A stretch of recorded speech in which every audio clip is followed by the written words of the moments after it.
If you're planning a trip to Disneyland Paris, you're probably already familiar with what rides you want to go on, what hotel you want to stay at, what restaurants you think you might eat at. What you might not have considered is some of those little hidden secret spots that can really make your holiday. So we're talking shortcuts, secret character spots, the best toilets that are the quietest, and just some shady spots where you can take a break from the heat and weather. We've got them all in this video, so stay tuned. Right, let's start with shortcuts. So one of the best takes you from up by Small World in Fantasyland down into Discoveryland. Part of the day, all you will see here is what they call a stage door, which means it takes you to a staff-only area. They call them cast members, so it's stage door and backstage.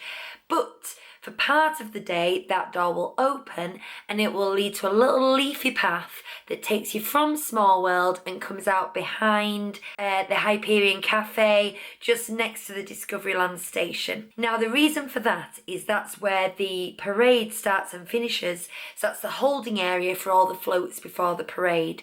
So when the parade is getting ready to go, those doors will be closed.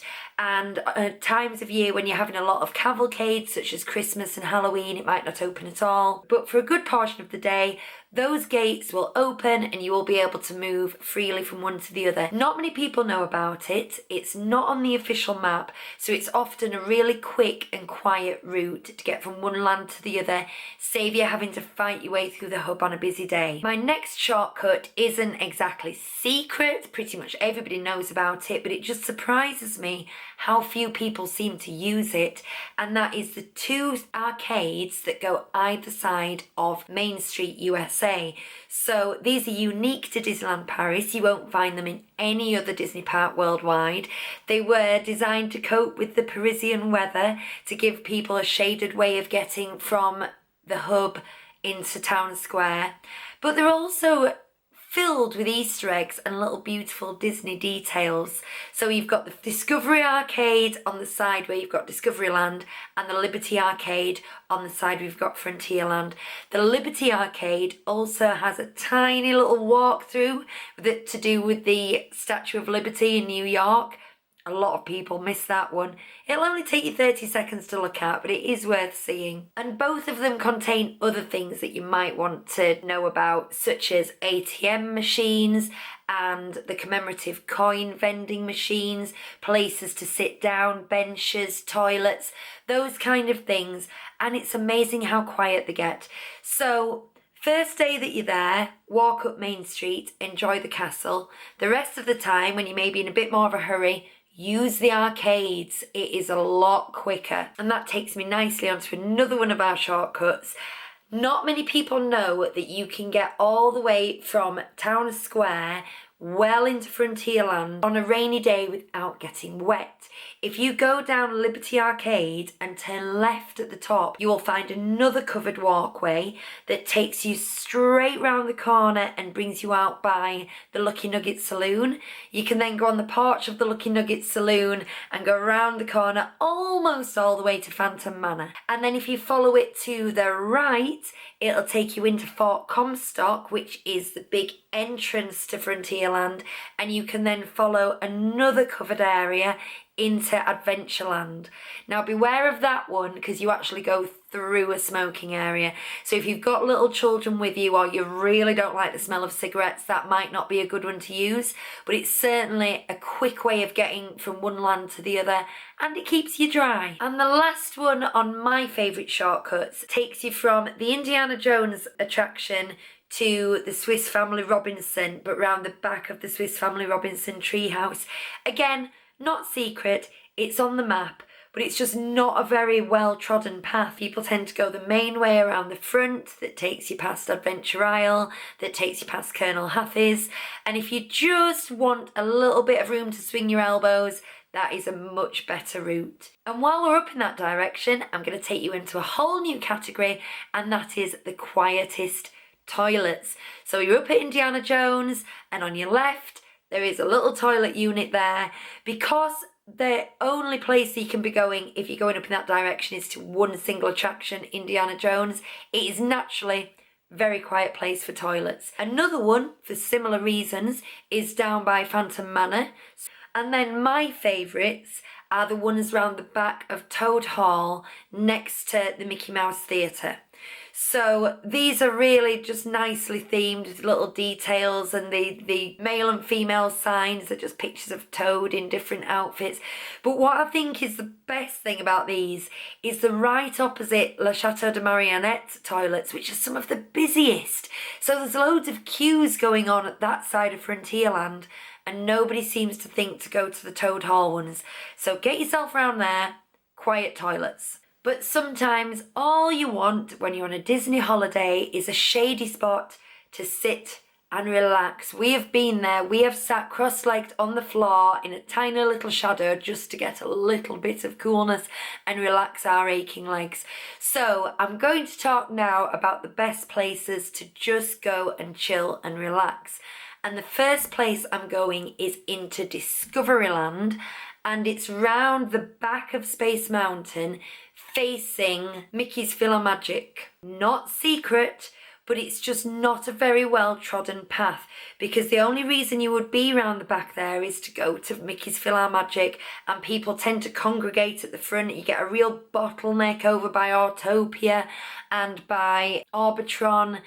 Get round the back. You've got natural shade coming from the buildings. You've got ledges you can sit on. You can just relax, take the weight off your feet and watch the world go by. And also in Discoveryland, you've got the whole area that I talked about earlier that's got the shortcut from Small World to Discoveryland up the side of the Hyperion. Not many people are going up there. They've no reason to. But again, you've got a nice wide open area where you can just sit and have a little bit of alone time if you need it. I'm also going to give a shout out to the path that goes up to the Frontierland station. Now up there you've got the Frontierland Theatre, so if there is a show due on or people are queuing for the show, it's going to be really busy. But early in the morning before the shows start, or after the last show finishes, or if you go at a time of year when there's no shows, people have no reason to go up there. And what you've got is a beautifully themed area, beautiful foliage. There's also a nice little kind of fort area up there that's been used for lots of different things. Sometimes meets and greets, sometimes they have little market stalls there. It was themed when they did the Frozen season. A lot of the time it's just shut, but it's nice to go and look at. And that brings me on to my favourite shady spot in all of Disneyland Park.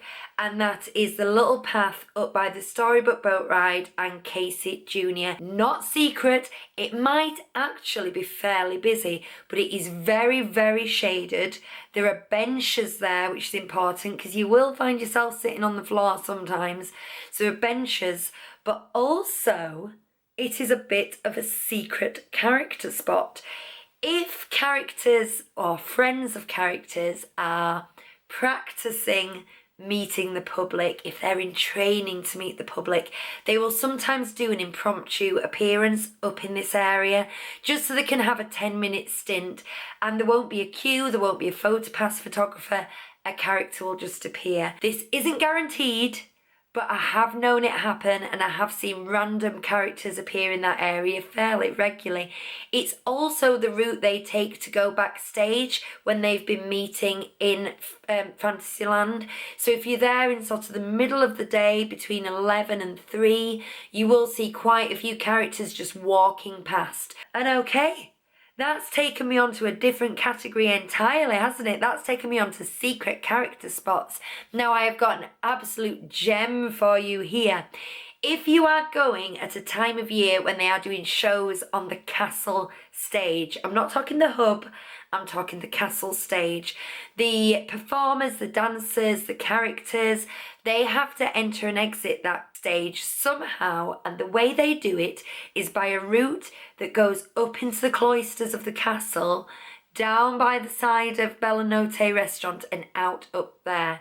So if you go into Cinderella's courtyard near L'Auberge de Cendrillon, I'm sure I say that wrong every time, but I'm going to go with it, where Cinderella's carriage is, continue through that courtyard, through a little archway, you'll get to this tiny little area with a gate overlooking a path. And if you time it just right, at the end of the performance of a castle show, you will see all the characters parade past you on their way backstage. We had an amazing meet with Snow White and Prince Charming here. Myself and my daughter were both Disney bounding as Snow White, and she had an apple, and we stopped and had a chat, and it really felt private and special. So that is my top tip.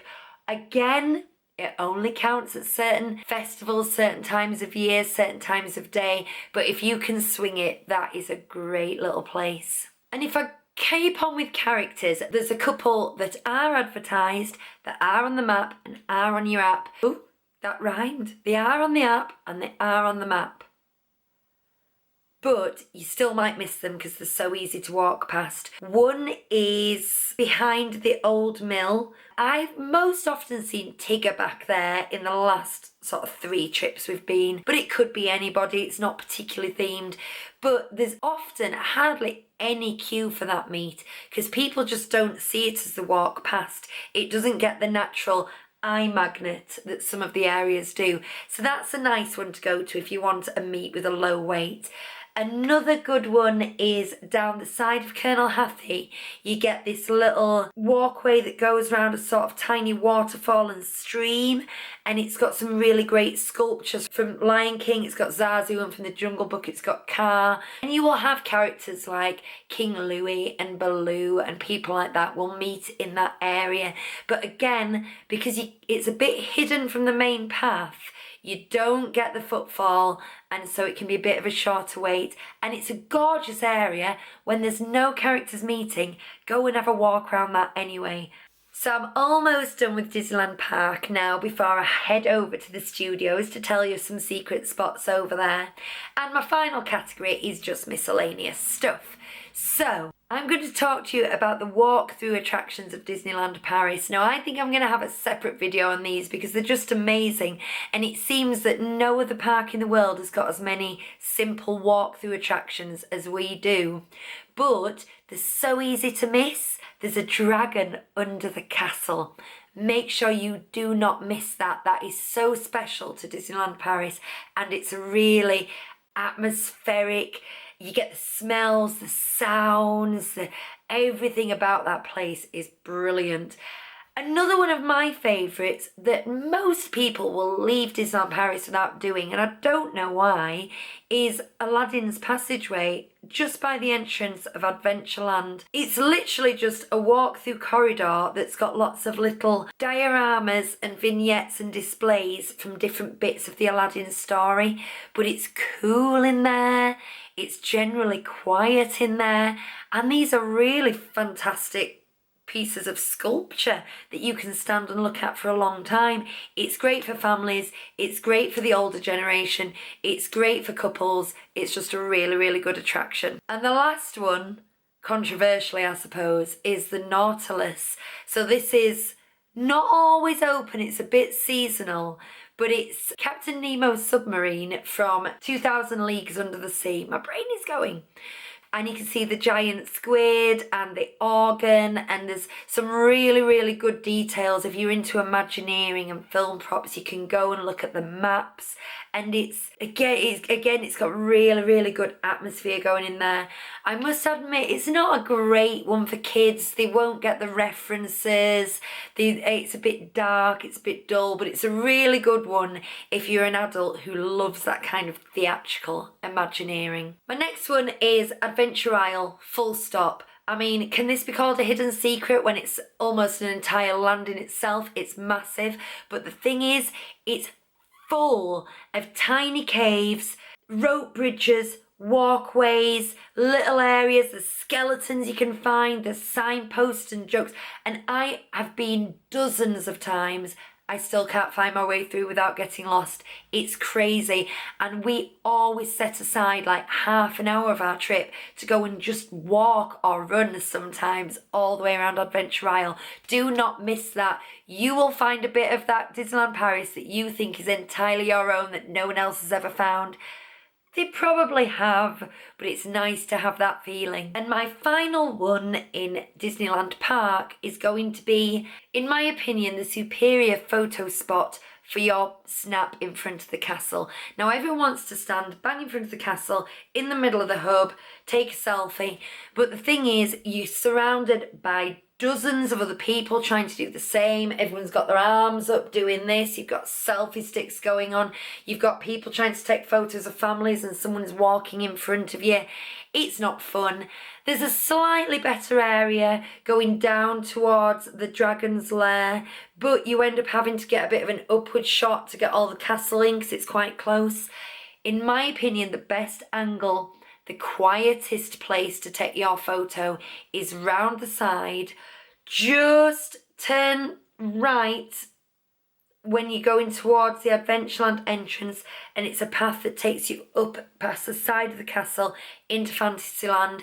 You can get a beautiful shot with the green hills and the square trees, and most of the time there's nobody else around you trying to do the same thing. So you're just going to have a more pleasant photography experience. Okay, let's head over to Walt Disney Studios Park to wrap this video up with a few little hidden spots there. Now, a disclaimer, I am filming this in March 2022, so Avengers Campus is not yet open, but will be soon. So if you're watching this video anytime after that, there may be a whole new hidden spot I don't even know exist because it's not open yet. So we're going to deal with the rest of it round there. Number 1, shortcuts. Now there's not tons of these because it's at the moment quite a small park, half of it is shut, but there is just one door I want to mention, and that takes you out the side of Studio 1 towards Studio D and what will eventually be Avengers Campus. It's just one of those things when there's a big crowd around the partner's statue and there's loads of people trying to get in and out of Studio 1, it gets busy. Instead of going for that big door, turn left, you can get straight out of it. Bit easier exit. Now then, toilets.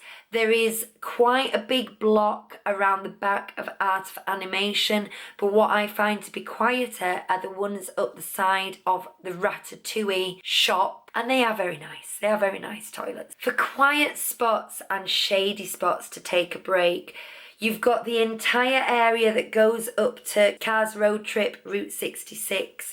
You've got a nice little snack cart there as you go up on your left that's really nicely themed. It's got some tables you can sit down. When we've been so far, that's been a bit quiet. Maybe it's because it's new, people might learn about it. But again, it's a nice broad walkway with only one attraction at the end of it. So it's not going to get the natural footfall that your loops get.